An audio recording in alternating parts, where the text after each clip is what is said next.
দেশের বিভিন্ন জায়গার আরো কিছু খবর নিয়ে রয়েছে ডেস্ক রিপোর্ট। খাগড়াছড়ি আসনে নবনির্বাচিত বিএনপির সংসদ সদস্য ওয়াদুদ ভূঁইয়া তাঁর বিজয় জনগণকে উৎসর্গ করে বলেছেন, এই বিজয়ের সব কৃতিত্ব ও গৌরব পাহাড়ি বাঙালি জনগণের ভালোবাসা, পরিশ্রমের প্রতিফলন।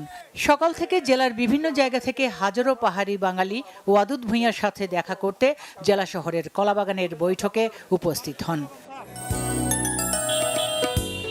ঝালকাঠি 1 আসনে বিএনপির নবনির্বাচিত সংসদ সদস্য রফিকুল ইসলাম জামাল বলেছেন, কোনো অন্যায়, নির্যাতন ও জুলুমকারীকে বিএনপিতে স্থান দেওয়া হবে না। নির্যাতনকারীরা বিএনপির রাজনৈতিক পদ পদবি হারাবেন। সকালে কাঁঠালিয়া সরকারি পাইলট উচ্চ বিদ্যালয় মাঠে নির্বাচন পরবর্তী শুভেচ্ছা সমাবেশ অনুষ্ঠানে তিনি এসব কথা বলেন। ত্রয়োদশ জাতীয় সংসদ নির্বাচনে কুষ্টিয়া 4 আসনে ভোট পুনঃগণনার দাবিতে বিক্ষোভ করেছেন বিএনপির নেতাকর্মীরা। দুপুরে কুমারখালী, খোকসা উপজেলার বিভিন্ন ইউনিয়নের কয়েক হাজার নেতাকর্মী জেলার রিটার্নিং কর্মকর্তা ও জেলা প্রশাসকের কার্যালয় চত্বরে জড়ো হয়ে বিক্ষোভ করেন।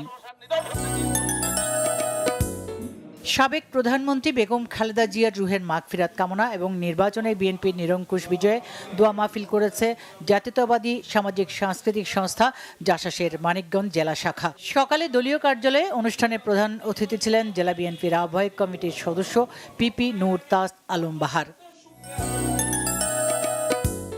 ত্রয়োদশ জাতীয় সংসদ নির্বাচনে ব্রাহ্মণবাড়িয়া 3 আসন থেকে কেন্দ্রীয় বিএনপির অর্থনৈতিক বিষয়ক সম্পাদক ইঞ্জিনিয়ার খালেদ হোসেন মাহবুব শ্যামল বিপুল ভোটে নির্বাচিত হওয়ায় দোয়া মাহফিল ও মিষ্টি বিতরণ করা হয়েছে।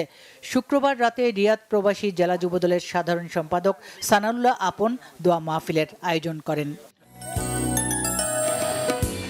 পহেলা ফাল্গুন ও বিশ্ব ভালোবাসা দিবস উপলক্ষে ঝিনাইদহে হয়ে গেল দিনব্যাপী জমজমাট পিঠামেলা ও বসন্ত উৎসব। সকালে শহরের মর্নিং বেল চিলড্রেন একাডেমিতে এর আয়োজন করা হয়। Bangla vision news desk.